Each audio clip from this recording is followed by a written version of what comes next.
जो पसंद है उसे पालो या जो आवश्यक है उसे अपनी पसंद बना लो, तो समस्याओं में भी समाधान मिल जाता है, चुनौतियों में विकल्प मिल जाता है और ज़िंदगी का एक नया सफ़र शुरू हो जाता है। Hello friends, I am Kalpana Dwivedi and you are welcome to twinkle edu point. समस्या से समाधान तक व्यक्ति विशेष की आज की हमारी श्रृंखला में हमारे साथ हैं अजय कुमार दुबे जी, जिन्होंने बहुत कम समय में सुपर टेट की तैयारी की और उस तैयारी के दौरान वे 12 घंटे की जॉब भी कर रहे थे। तो उन्होंने अपना यह सफ़र कैसे पूरा किया और उन्होंने किन किन चुनौतियों का सामना किया, यह सब कुछ हम आपसे जानना चाहेंगे। आपका स्वागत है हमारे चैनल पर।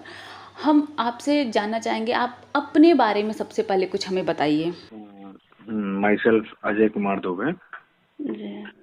Currently I am working as a assistant teacher in basic शिक्षा परिषद विभाग। मेरी जो पढ़ाई स्नातक की जो भी पढ़ाई हुई है तो मैकेनिकल इंजीनियरिंग ब्रांच से हुई है उत्तराखंड में जीवी पंत इंजीनियरिंग कॉलेज पौड़ी गढ़वाल, जहाँ से मैंने अपनी स्नातक की शिक्षा पूरी की थी मैकेनिकल इंजीनियरिंग ब्रांच से। और उसके बाद से मैं काफी प्राइवेट सेक्टर में काफी अलग अलग कंपनी में अलग अलग पोस्ट पे काम करता रहा हूँ।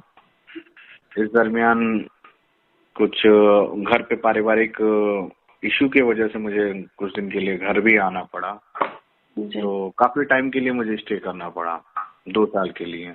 तो उस दौरान घर पे मैंने बीटीसी किया। बीटीसी चूंकि घर पे खाली बैठना था तो साथ में मैंने एक कोर्स ज्वाइन कर लिया बीटीसी का जी। तो उसमें मुझे डायरेक्ट रामपुर कारखाना से मैंने बीटीसी की 2 साल का प्रशिक्षण प्राप्त किया। उसके बाद से 2017 में इधर से पास आउट होने के बाद से मैं फिर प्राइवेट सेक्टर में एज ए असिस्टेंट मैनेजर एक प्राइवेट कंपनी में ज्वाइन किया था जी। ज्वाइन करने के बाद से उस कंपनी में कंटिन्यूस मैं टाइम दे रहा था। असिस्टेंट मैनेजर से मैं फिर एक्टिव मैनेजर के पोस्ट तक प्रमोट हो चुका था जी। तो काफी 2017 के बाद से एक वैकेंसी आई 68,500 जी।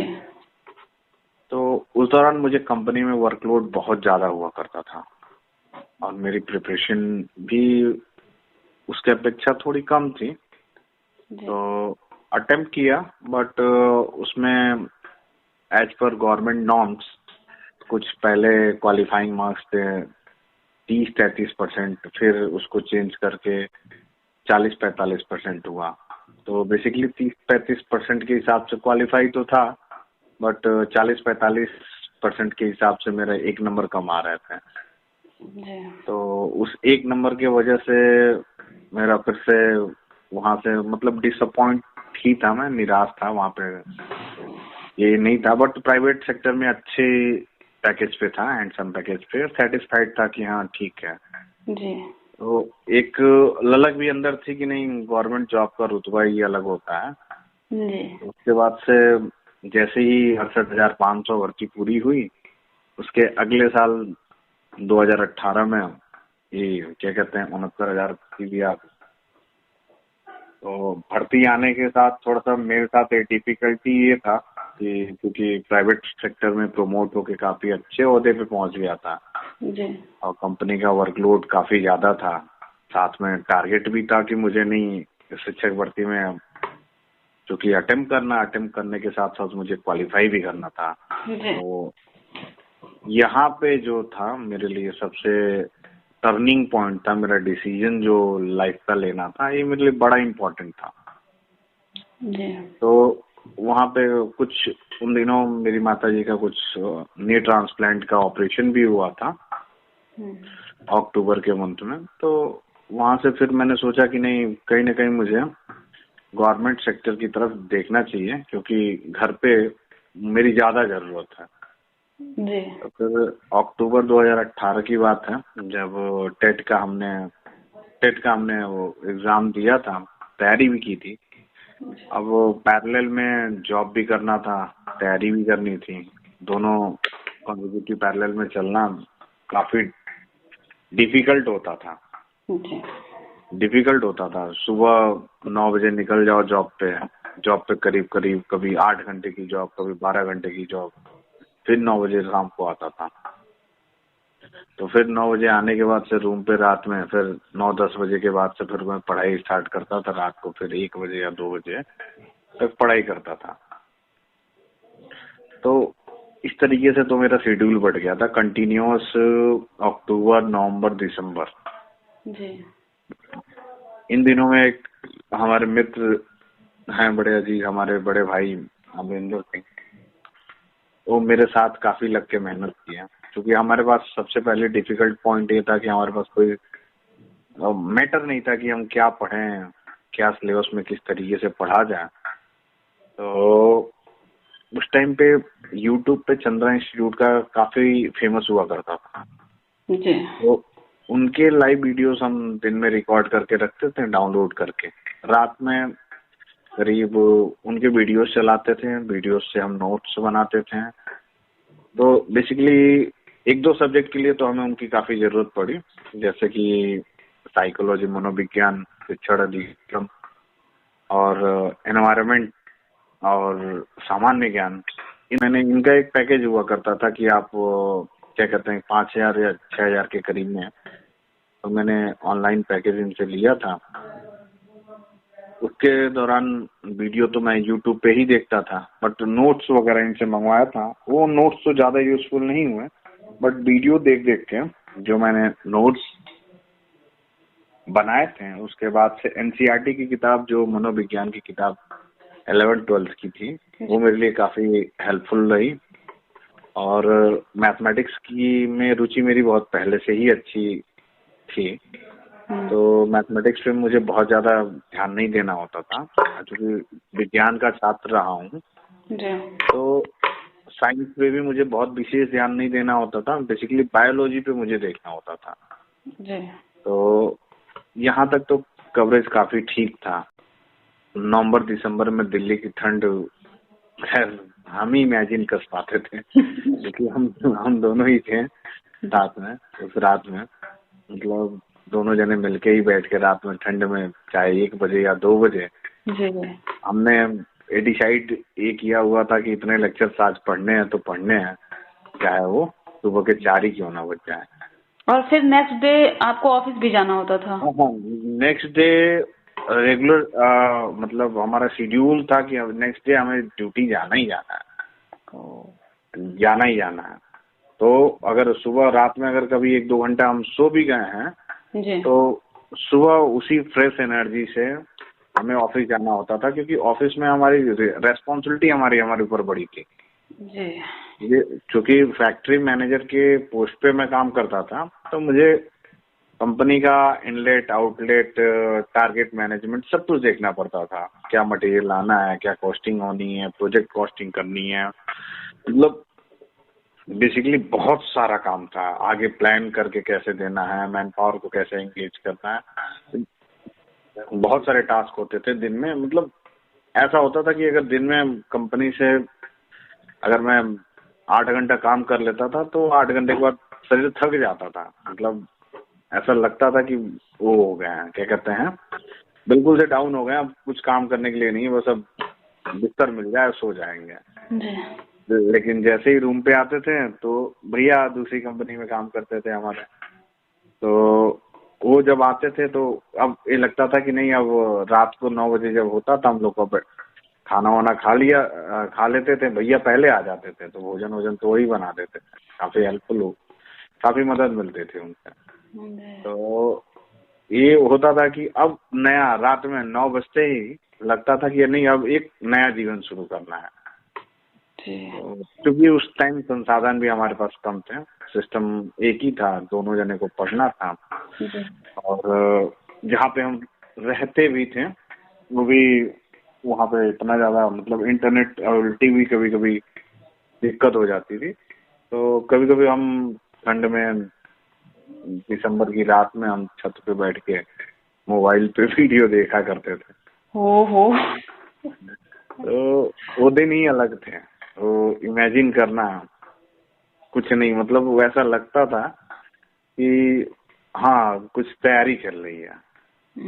और उसके बाद से क्या कहते हैं कि एग्जाम जैसे 6 जनवरी को शायद एग्जाम था। तो उसके एक सप्ताह पहले हम घर पे आ गए थे। 30 दिसंबर को या फिर 30 दिसंबर को आ गए थे जी। तो यहाँ पे घर पे हम दोनों जने, क्योंकि भैया का घर भी यही, ये भी यूपी से ही, इधर के ही कुशीनगर डिस्ट्रिक्ट से ही बिलोंग करते हैं जी। लेकिन यहाँ पे वो अपने घर नहीं गए, वो हमारे साथ मेरे ही घर पे रुके हैं और लगातार 6 दिन हम दिन रात बैठ के यहीं पे पढ़ाई किए। तो यहाँ तो दिक्कत नहीं होती थी, संसाधन तो थे अवेलेबल घर पे जी। और मेहनत भी नहीं करना पड़ता था, खाना भी नहीं बनाना पड़ता था। तो ये इन सब का वर्कलोड कम था। तो ओवरऑल घर पे भी देख के, घर पे मम्मी को भी लगता था कि नहीं अब ठीक है, इतना प्रिपरेशन कर रहा है तो निकल जाए। और ऐसे मेहनत करते गए, बीतता गया। वो दिन भी आया जिस दिन एग्जाम देना था, यहाँ पे हम दोनों जने साथ गए यहाँ पे। और संयोगवश मतलब अभी तक जितने मैंने यूपी टीटी के या सीटेट के जितने भी एग्जाम दिए हैं, कभी भी ऐसा नहीं हुआ मेरे साथ कि कोई क्वेश्चन मेरे साथ ब्लैंक रह गया। जी। और एक चूक की थी, एक गलती की थी मैंने कि मतलब घड़ी नहीं ले गया था मैं। जी। और जो वार्निंग बेल बजती है वो मुझे सुनाई नहीं दिया। जी। और करीब 10-12 क्वेश्चन मेरे जो मैंने सॉल्व करके रखे थे साइंस के, जी। वो मैं मतलब गोला, मतलब जो सर्किल बबल फिल नहीं कर पाया था। 10 क्वेश्चन साइंस के आते हैं जो। हाँ, नहीं सिर्फ साइंस ही नहीं था, उसमें मैथ्स भी था। कुछ छोड़ के रखे थे मैंने, सॉल्व करके रखे थे कि नहीं यार ठीक है, अब इसको आगे भर दूंगा मैं। हाँ, काफी ऐसे कैंडिडेट करते हैं कि पहले सॉल्व कर लेते हैं या बाद में उसे फिल करते हैं। बेसिकली कभी होता नहीं था, कभी हमेशा जब भी मैंने इसके पहले जितने भी एग्जाम दिए हैं जी। तो सब सॉल्व करके, मेरे पास सॉल्व करने के बाद मुझे आधे घंटे का टाइम मिल जाता था। जी। तो मुझे कभी एहसास हुआ ही नहीं कि क्या कहते हैं कि इसमें छूट जाएगा। जी। लेकिन इसमें जो मल्टीपल सब्जेक्ट होने के वजह से थोड़ा सा मूड का डिस्ट्रैक्शन हो गया कि नहीं यार ठीक है यार, इसमें थोड़ा ज्यादा समय लग गया, कभी किसी में ज्यादा समय लग गया, तो थोड़ा सा मूड डिस्ट्रैक्शन हो गया कि नहीं इसमें पहले साइकोलॉजी हमने देखा, फिर शिक्षण अधिगम देखा, फिर हमने क्या कहते हैं कि हिंदी देखा, इंग्लिश देखा, संस्कृत देखा, फिर कंप्यूटर के क्वेश्चंस किए, इसमें साइंस भी आ गया, मैथमेटिक्स भी आ गया। तो इसमें क्या है कि ओवरलैपिंग इतनी हो गई थी, मेरे दिमाग में बैठ गया था कि मैं भूल ही गया कि मैंने 10-12 क्वेश्चन जो थे मैंने बबल नहीं भरे हैं। ऑन द स्पॉट मेरे आंसर शीट छीन ली गई मेरे से। बेसिकली टाइम मैनेजमेंट नहीं कर पाया मैं। बट फॉर्चुनेटली किस्मत सही थी कि मतलब जितने मैंने किए थे वो सही थे मेरे। मतलब जो आपका मेन सब्जेक्ट है वो आप नहीं फिल कर पाए। हाँ, जो मुझे फिल करना प्राइमरी पे जी। वो क्या कहते हैं, वो मुझे लगा कि मैं लास्ट में फिल कर दूंगा, वो मैं फिल नहीं कर पाया। बट जो क्या कहते हैं कि जिनमें लगा कि नहीं यार अब इसमें सेकंड चांस लेना ही नहीं है जी, क्योंकि मुझे पता है कि मैं दोबारा भी ट्राई करूंगा तो वही बबल भरूंगा, चाहे एक बार करूं चाहे दोबारा करूं। था ये भी मेरे लिए एक लर्निंग था कि अगर आपके पास बहुत सब्जेक्ट हैं, बहुत सारे सब्जेक्ट को आपको सॉल्व करना है तो इस पे एक आपकी स्ट्रेटजी पहले से होनी चाहिए कि अगर कोई क्वेश्चन को आप अटेम्प्ट कर रहे हो तो जितना जल्दी हो सके कि अगर 75% भी अगर आपको ये लगता है तो इनसर्किल बना लो और बहुत कम क्वेश्चन फर्स्ट अटेम्प्ट के बाद एक बार जब सरसरी आंखों से आपने क्वेश्चन को सॉल्व कर लिया है, एक बार तो आप क्वेश्चन पेपर देख लेते हो, फिर दूसरी बार में आप क्या करते हो, क्वेश्चन को सॉल्व करते हुए चलते हो, जो भी लगता है कि ना ये सॉल्व इक्वेशन इसका आंसर ये है, इसका आंसर ये है, ऐसे जब एक बार क्वेश्चन को देख के आप थ्रू आउट निकल जाते हो तो आपके पास ये हो जाता है कि नहीं ठीक है, इतना क्वेश्चन है, इतना मुझे आता है और इतना मुझे थोड़ा सा दिमाग लगाना है। तो जो आता है उसको तुरंत अपन बबल कर लेना चाहिए। बिल्कुल करेक्ट है, वो उसको बबल कर दो। उसके लिए मत सोचो कि कब आगे टाइम देना नहीं देना, आ रहा है तुरंत बबल करिए, क्योंकि बहुत सारे सब्जेक्ट हैं, आगे कौन से सब्जेक्ट में आपको टाइम लग जाएगा ये आपको पता नहीं रहता। जी। फिर लास्ट में जो नहीं आते हैं उसमें चांस लेते हैं, क्योंकि ऑप्शनल है और निगेटिव मार्किंग भी नहीं होता है, तो अपन को तो भरना सभी होता है उसमें। जी। तो खाली छोड़ने का कोई मतलब नहीं है, चांसेस तो लिए जा सकते हैं। अगर निगेटिव मार्किंग होती तो फिर सोचता कि मतलब दिमाग में बात आती कि नहीं अब रिस्क नहीं लिया जा सकता, बट निगेटिव मार्किंग नहीं है, तो स्ट्रेटेजी तो यही होनी चाहिए कि अटेम्प्ट सारे क्वेश्चन हो और मैक्सिमाइज जो एक्यूरेसी ज्यादा से ज्यादा हो। सर ये स्ट्रेटेजी थी मेरी, और जो प्लान किया था मैंने, खैर जो मैंने प्लान किया था उस पर एग्जीक्यूट करने की पूरी कोशिश किया था। कुछ बुक्स थे तो मतलब नोट्स तो मैंने खुद प्रिपेयर किए थे, जी। वीडियो लेक्चर देख के यूट्यूब से। जी। करंट अफेयर्स भी मैंने वीडियो लेक्चर देख के ही प्रिपेयर किए थे। ये नहीं कहा जा सकता कि कोई एक पर्टिकुलर इंस्टीट्यूट है इसका बेस्ट सोल्यूशन देता है। तो इंग्लिश के लिए आप अलग प्रेफर करें, बुक प्रेफर करें तो काफी अच्छा रहेगा। रेमंड मार्टिन प्रेफर करें तो काफी बेहतर रहेगा, क्योंकि स्टैंडर्ड उसका बहुत हाई है। जी। तो लेकिन फिर भी पढ़ा जा सकता है प्रिपरेशन के लिए। अगर करना ही है तो क्यों ना बेस्ट ऑप्शन के साथ जाए। और मैथमेटिक्स का तो खैर मैंने देखा नहीं है, क्योंकि मेरी रुचि बहुत पहले हुआ करती थी, तो मैं बस सब्जेक्ट मैटर ही देख लिया करता था कि ये आने वाला है, इसमें ज्यादा मुझे सोचना नहीं है। और साइंस के लिए तो मैं बिल्कुल कहूंगा कि आप एनसीईआरटी की बुक को फॉलो किया जाए तो काफी अच्छा रहेगा। 10th तक का एनसीईआरटी अगर आप कवर कर लेते हैं जी। तो साइंस आपका पूरा कवर हो जाएगा। कुछ क्वेश्चन आए थे 12th लेवल के, जी। बट अगर आप, ऐसा भी नहीं था 12th लेवल पे था, लेकिन इतना डिफिकल्ट नहीं था कि अगर 10th के बच्चे को दे दिया जाए जी। तो ऐसे थे कि अटेम्प्ट कर सकते थे क्वेश्चंस। जी।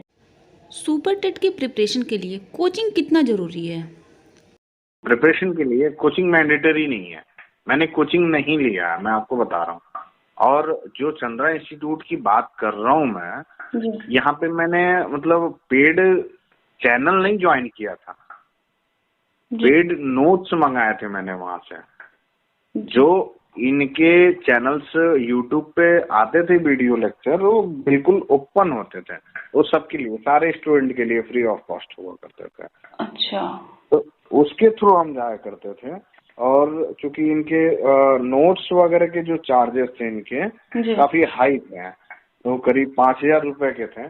अगर कोई ऑनेस्टली प्रिपेयर कर रहा है तो आपको यूट्यूब, गूगल और इंटरनेट पे इतनी सारी चीजें अवेलेबल हो जाती हैं, तो अलग से पेड सर्विस की जरूरत नहीं है। अभी देखिए कि आपको एनसीईआरटी की बुक चाहिए तो दीक्षा एप्लीकेशन पे आपको एनसीईआरटी की सारी बुकें मिल जाती हैं। जी। आप चाहो तो उसमें आप इंग्लिश वर्जन में यूज करना चाहो तो इंग्लिश वर्जन यूज कर सकते हो, हिंदी वर्जन यूज करना चाहते हो तो हिंदी वर्जन यूज करो। जी। तिवारी एकेडमी है, उस पे आपको क्या एनसीईआरटी की कोई बुक, कहीं से कोई बुक उठा लीजिए, आपको चैनल आप सर्फ करिए, उसमें आपको क्या कहते हैं जिस क्लास की एनसीईआरटी की क्वेश्चंस निकालने हो, सॉल्यूशंस निकालने हो, सब अवेलेबल होता है। पैसा हो तभी तैयारी होगी, ये मैंडेटरी नहीं है। जी। मैंडेटरी ये है कि मतलब जो नेसेसरी और कंडीशन ये है कि आपके दिमाग में आपकी साइकोलॉजी होनी चाहिए कि आपने एग्जाम क्वालिफाई करना है, जी। आपने एग्जाम क्वालिफाई करना। अब इस एग्जाम के लिए, एग्जाम को क्वालिफाई करने के लिए बेसिक नीड्स क्या है? बेसिक नीड्स बोले तो आपका सिलेबस क्या है, सिलेबस से संबंधित टॉपिक क्या है, उसके क्वेश्चंस कहाँ हैं। स्पेशली करंट अफेयर्स के लिए आपने कौन सी बुक ली थी? परीक्षा मंथन, जी। परीक्षा मंथन था। से हिंदी के ट्यूटोरियल्स आप एनसीईआरटी का यूज कर सकते हो हिंदी के लिए। जी। तो वो क्या कहते हैं मैथमेटिक्स आप एनसीईआरटी यूज कर सकते हो, और क्या कहते हैं संस्कृत के लिए आप एनसीईआरटी पे जा सकते हो। तो ऐसा नहीं है कि क्या कहते हैं कि बिल्कुल कोई सब्जेक्ट मैटर बिल्कुल आउट ऑफ सिलेबस नहीं कहा जा सकता, बट हाँ जनरल नॉलेज के लिए आप, मैंने आपको बताया कि परीक्षा मंथन हो गया। कुछ कहीं कहीं यूट्यूब के जो फ्री चैनल्स हैं इनके थ्रू भी आप जा सकते हो। इनके भी जो फ्री वीडियोस मैराथन जो क्लासेस होती हैं, जो 6-6 घंटे के वीडियोस ये बनाते हैं, 3-3 घंटे के बनाते हैं। तो ये ऐसे नहीं बनाते हैं, ये लोग भी मेहनत करते हैं, काफी मेहनत करते हैं, सब्जेक्ट मैटर पे मेहनत करते हैं, टॉपिक का कवर करना, फिर उतने घंटे तक लाइव आके एक एक पॉइंट डिस्कस करना। तो कहीं ना कहीं इनका भी काफी योगदान होता है। तो वो ज्यादा कन्वीनियंट, कम समय में ज्यादा गेन करने के लिए यूट्यूब वीडियो ज्यादा लाभदायक हो जाता है जी। कि आप बहुत सारी बुकें नहीं पढ़ पा रहे हैं तो डेली 1 घंटे का वीडियो देखेंगे तो वीडियो थोड़ा सा एक होता है कि दिमाग में बैठते रहते हैं कि हाँ ऐसे क्वेश्चंस आते हैं। साइकोलॉजी होता है, ऑब्जेक्टिव होता है, सबसे बड़ी बात होती है। हाँ, वो ऑब्जेक्टिव होता है। वहां से कोई एक क्वेश्चन कवर होता है तो उस क्वेश्चन से रिलेटेड उसकी हिस्ट्री भी बताते हैं जी। यहाँ पे कोई घटना हुई तो घटना के बारे में, कब हुई, किस स्थान पे हुआ, किससे क्या क्या इफेक्ट पड़े, तो सारी चीजें उससे डिस्कस होती हैं। तो ये सारी चीजें यूट्यूब पे आपको मिलती रहती हैं। कोचिंग्स के टीचर, जो प्रोफेशनल टीचर्स हैं, ये भी अपने काफी अच्छे ओपिनियंस देते हैं लोग, इनको फॉलो किया जा सकता। एंड ऑफ द पॉइंट मैं एक चीज कवर करना चाहूंगा। देखिए, पढ़ाई के बाद से मतलब किसी टारगेट को पाने के लिए ना, जितना आपका लगन जरूरी है, मतलब जितना आप मेहनत कर रहे हैं वो जरूरी है, उसके साथ साथ मोटिवेशन होना चाहिए शरीर में और दिमाग में कि नहीं मुझे चीज कोई चीज आपके पास से घट गई है या कम हो गया है तो आप ये सोचोगे कि यार ये सामान घट गया, अब कैसे होगा। बट दिमाग में ये रहेगा कि वो चीज करनी है, अब उसके लिए मुझे चाहे जो भी करना पड़े।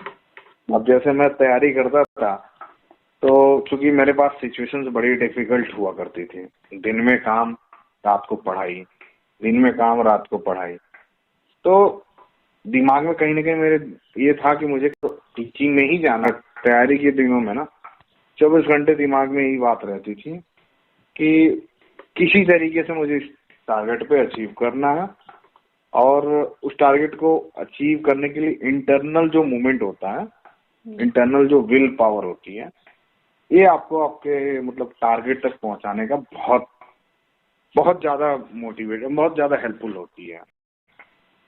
तो मोटिवेशन इन सब के अलावा एक बहुत इम्पोर्टेंट पॉइंट है, मोटिवेशन, वो भी टारगेट को लेके वो जरूर होना चाहिए।